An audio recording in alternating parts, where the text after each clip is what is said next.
Welcome boys and girls, Christine here with a discussion about Total War Warhammer 3, Immortal Empires, and about creative Assembly Sofia. Because when talking about the issues that Warhammer 3 does have at the moment, we also need to talk about the people that are currently working on it right now. And that is primarily CA Sophia. And yes, they do have their role in what has happened as of late. It should be pointed out that they are the ones trying to fix years and years and years of neglect by Creative Assembly in the United Kingdom, but the decisions they have made as a developer have not necessarily been the very best ones. To understand this, we have to look at what Creative Assembly Sofia has done in the past. We can look at Troy and we can look at Pharaoh.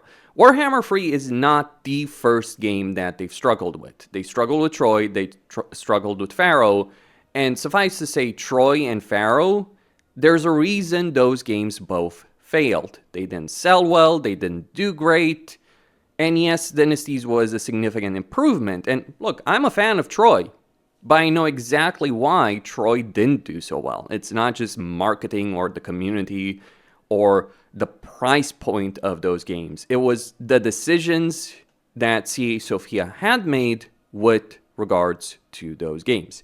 Because basically, CA Sophia is a great developer in terms of ideas. So they're the kind of developers that are going to be like, okay, we're going to have 10 wonderful ideas. So we can get the resource system in Troy that then gets used for the cast dwarves. We can then have the warband upgrade system, which then gets used by Warriors of Chaos. We can have the supporter system that then gets used by Kislev, and should be pointed out that the supporter system in Troy is actually substantially better than the supporter system we dealt for so long for Kislev until the Kislev rework. But there's also problems, just like there are problems in Warhammer 3. Like with Warhammer 3, I would say CA Sophia has done a great job with the Khorne and Ogre reworks, not so much with the greenskins, but they've done a great job with those reworks. They did a great job with Arbol, or CA in general did a great job with Arbol. Not so great with the paid lords. Kislev, great stuff. But then you get the Siege Proving Grounds, you get the AI Proving Grounds, you get 6.3.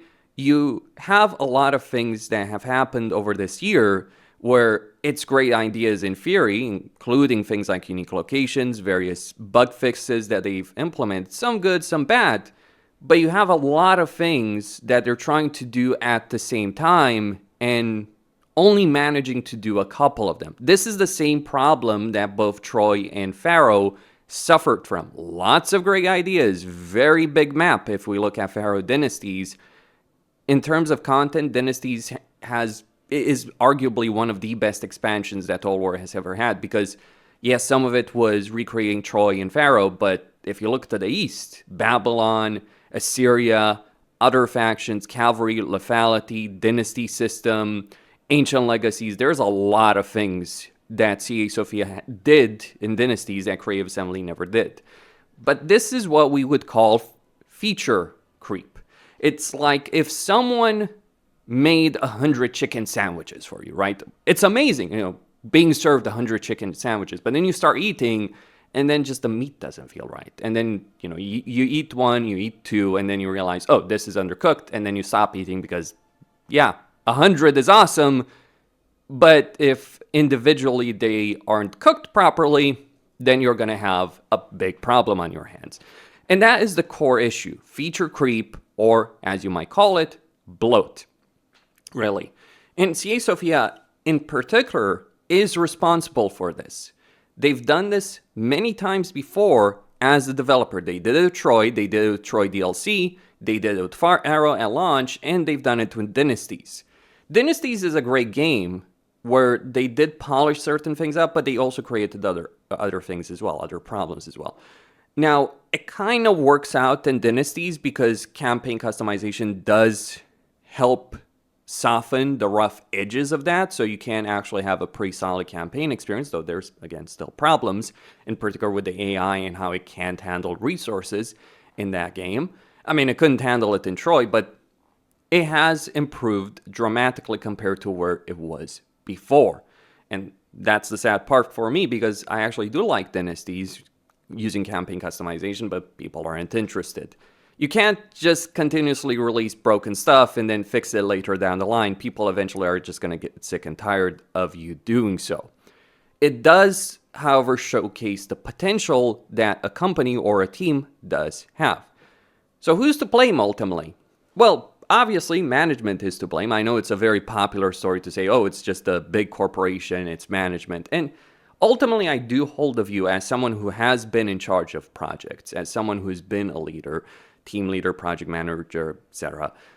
You are ultimately the person responsible for the decisions made, because just because the developers under you have bad ideas and they're not capable of implementing them well, you still gave them the green light. So CA in the UK, or their managers even in Sofia, they're the ones ultimately to blame for this, because they wanted them to do a lot of things, but didn't necessarily push them to spend enough time on these issues. But it's also the culture within Eastern European developers.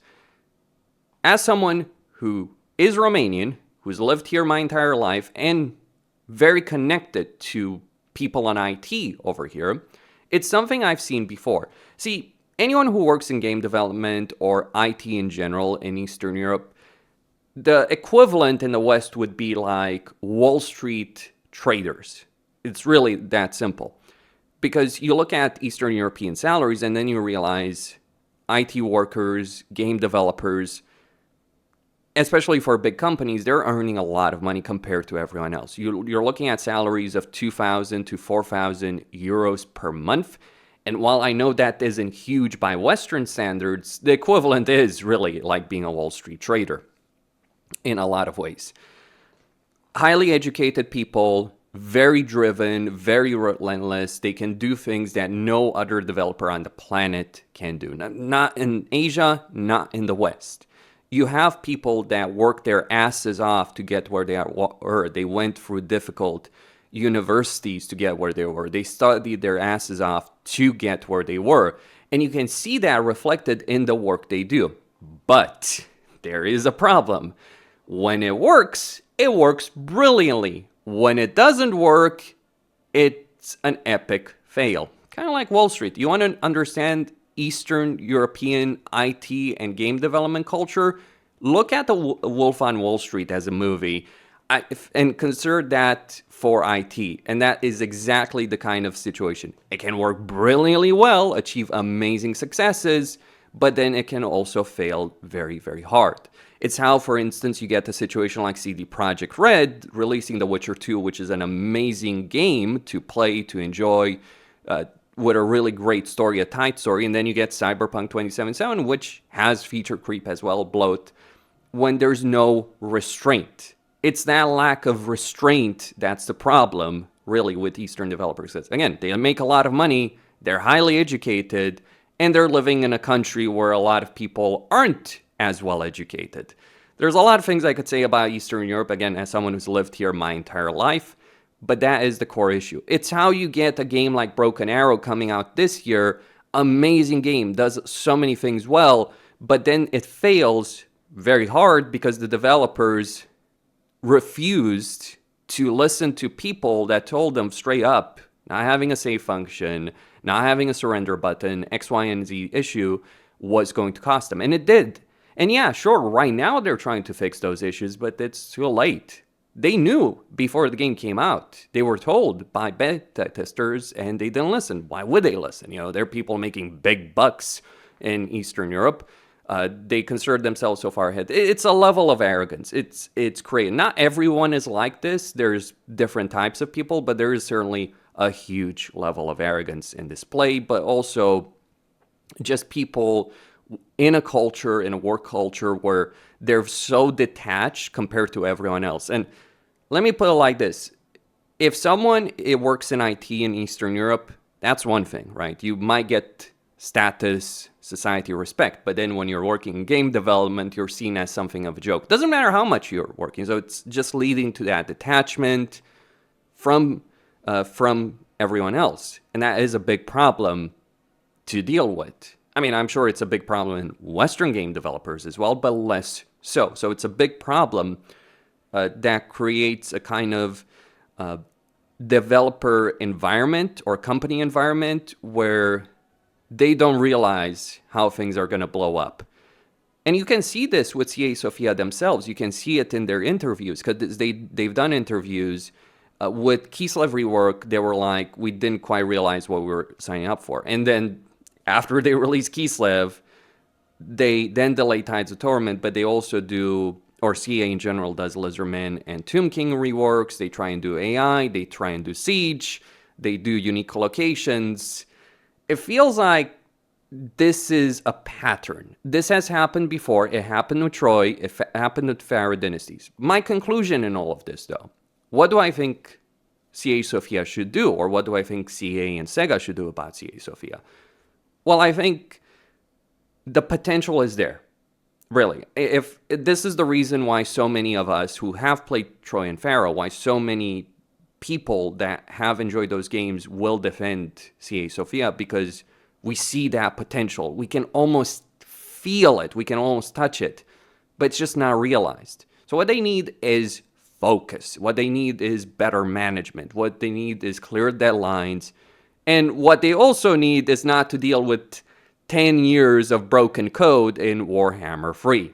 That is also a problem, and just understand that whatever criticism one might have about CA Sophia is not purely their fault on this. In fact, they're not even 10% of the problem. The problem is everything that's happened since now, but it is something they are going to have to grapple with. And I hope they learn the right lessons. I hope CA management learns the right lessons about this, so that going forward, we don't see a repeat of this situation.